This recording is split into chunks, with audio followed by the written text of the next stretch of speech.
A common phrase you hear in boxing is, "It's the punch you didn't see coming." And this is normally referring to a knockout punch.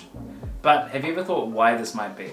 Neck strength might be the answer. In this video we're going to talk about neck strength and how it relates to boxing and other striking based martial arts, and how you can use it to 1. Stay safer, and 2. Enhance your training.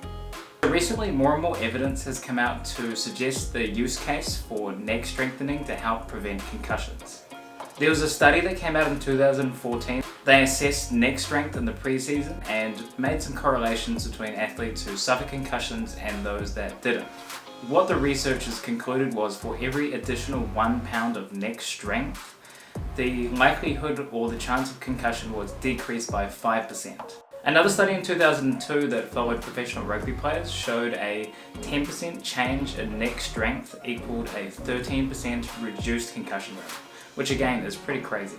So in a sport where you're literally trying to concuss your opponent, there's probably something to this.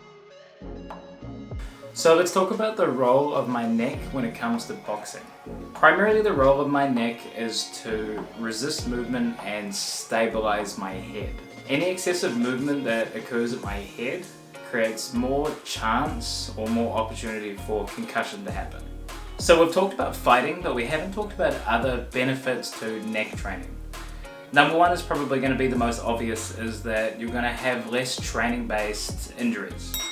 Training-based injuries, neck injuries, are pretty common. They suck, they feel uncomfortable, and you can easily lose a lot of training time from them. Looking after common injury sites are very important. Number 2, fight scoring. If you are in a fight and you get punched and your head visibly goes backwards, it's very likely that that is going to score higher against you than a normal punch.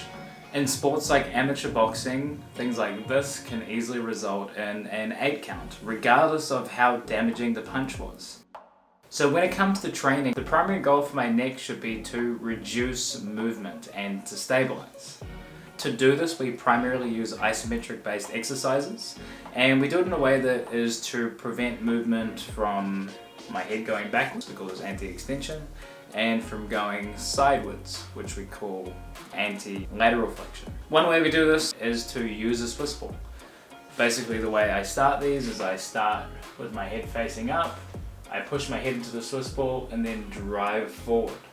Main goal of these is the ball is trying to push my head backwards and I'm not letting it, I'm going to keep pushing forward. From here my muscles have to activate isometrically, which is the same type of muscle contraction that we utilize when we're in the ring. Another option, if you don't have a Swiss ball available or there's large amounts of people, is you could do these partner assisted. You can simply have one person tilt their head up, the other person put their hand on their head and get them to resist as you push into their head. You could do this in both directions. We also use bands. You can add these to plank variations and other exercises. Same point is that we're trying to keep our head in a nice neutral position and resist movement. When you do these holds, 10 to 20 seconds per side is perfect. You can also add full range of movement exercises as well, taking your neck through full range.